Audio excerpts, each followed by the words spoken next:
2 ಯೋಜನೆ ಅಡಿಯಲ್ಲಿ. ಮತ್ತು ತಮಗೆ ಈಗಾಗಲೇ ಗೊತ್ತಿದೆ, ರಾಷ್ಟ್ರೀಯ ಹೆದ್ದಾರಿ 69 ಮಧುಗಿರಿಯಿಂದ ಹಿಡಿದು ಮುಳಬಾಗಿಲು ವಯ ಮಂಚೇನಹಳ್ಳಿ, ಗೌರಿಬಿದನೂರು, ಚಿಕ್ಕಬಳ್ಳಾಪುರ ಕಾಮಗಾರಿ ಪ್ರಗತಿಯಲ್ಲಿದೆ. ಇದಕ್ಕೆ ನಮ್ಮ ಸರ್ಕಾರ, ಕೇಂದ್ರ ಸರ್ಕಾರ 398 ಕೋಟಿ ರೂಪಾಯಿಗಳನ್ನು ಇವತ್ತು ಅನುದಾನವನ್ನು ಒದಗಿಸಿದೆ. ಪ್ರಧಾನಮಂತ್ರಿಗಳ ಫ್ಲಾಗ್ಶಿಪ್ ಯೋಜನೆ ಜಲ್ ಜೀವನ್ ಮಿಷನ್. ಈ ಜಲ್ ಜೀವನ್ ಮಿಷನ್ ಯೋಜನೆಯಡಿಯಲ್ಲಿ ಗೌರಿಬಿದನೂರು ತಾಲೂಕು 296 ಗ್ರಾಮಗಳಲ್ಲಿ ಮನೆ ಮನೆಗೆ ನೀರು ಕೊಡುವಂಥ ಯೋಜನೆಯನ್ನು ಮಾಡ್ತಾ ಇದ್ದೇವೆ. ಇದು ಒಟ್ಟು 102 ಕೋಟಿ ರೂಪಾಯಿಗಳನ್ನು ಇವತ್ತು ಗೌರಿಬಿದನೂರು ತಾಲೂಕಿಗೆ ಮಾತ್ರ ಒದಗಿಸಿರುವಂಥ ಕೆಲಸ ಆಗಿದೆ. ಮತ್ತು ಅದೇ ರೀತಿ 24-25 ಇದೇ ಸಾಲಿನಲ್ಲಿ ಅಮೃತ್ 2 ಯೋಜನೆ ಅಡಿಯಲ್ಲಿ ಗೌರಿಬಿದನೂರು ನಗರ ನೀರು ಸರಬರಾಜು ಕಾಮಗಾರಿಗೆ 60 ಕೇಂದ್ರ ಸರ್ಕಾರ ಅನೇಕ ಯೋಜನೆಗಳು ಈ ಕ್ಷೇತ್ರಕ್ಕೆ ಕೊಟ್ಟಿದ್ದಾವೆ.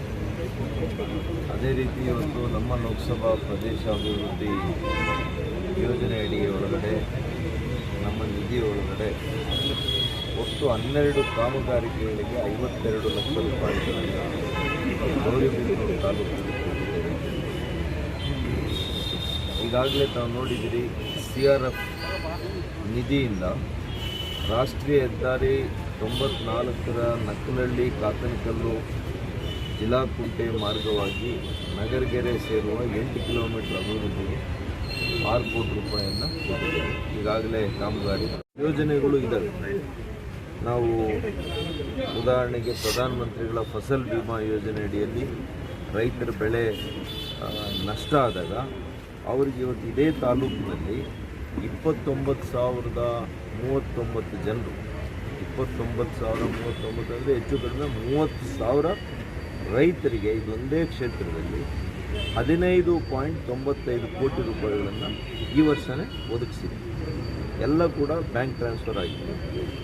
ಪ್ರಧಾನಮಂತ್ರಿಗಳ ಕಿಸಾನ್ ಸಮ್ಮಾನ್ ಯೋಜನೆ ಅಡಿಯಲ್ಲಿ 25,917 ರೈತರು, ಇವರಿಗೆ 19 ಕಂತುಗಳು, ಇದುವರೆಗೂ 19 ಕಂತುಗಳಲ್ಲಿ ಬಿಡುಗಡೆ ಮಾಡಿದ್ದಾರೆ.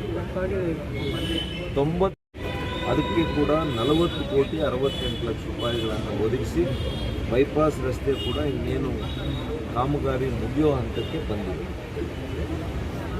ಪ್ರಧಾನಮಂತ್ರಿಗಳ ಸ್ವನಿಧಿ ಯೋಜನೆ ಅಡಿ ಇದು ಬೀದಿ ಬದಿ ವ್ಯಾಪಾರಸ್ಥರಿಗೆ ನಗರದಲ್ಲಿ ವಿಶೇಷವಾಗಿ 558 ಜನರು ಫಲಾನುಭವಿಗಳಿಗೆ ನಾವು ಕೊಟ್ಟಿರುವಂಥದ್ದಾಗಿದೆ.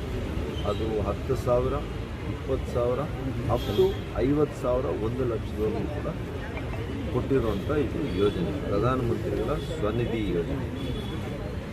ಮತ್ತು ಈಗಾಗಲೇ ಕನಿಷ್ಠ ಬೆಂಬಲ ಯೋಜನೆ ಅಡಿಯಲ್ಲಿ ಗೌರಿಬಿದನೂರು ತಾಲೂಕು 1ರಲ್ಲೇ 571 ಜನರು ರೈತರಿಗೆ ಬೆಳೆಗಾಗಿ, ರಾಗಿ ಬೆಳೆಗಾಗಿ 3,65 ಲಕ್ಷ ರೂಪಾಯಿಗಳನ್ನು ಇವತ್ತು ಖರೀದಿಸಲಾಗಿದೆ. ಅಂದರೆ ಬೆಂಬಲ ಬೆಲೆ ಕೊಟ್ಟು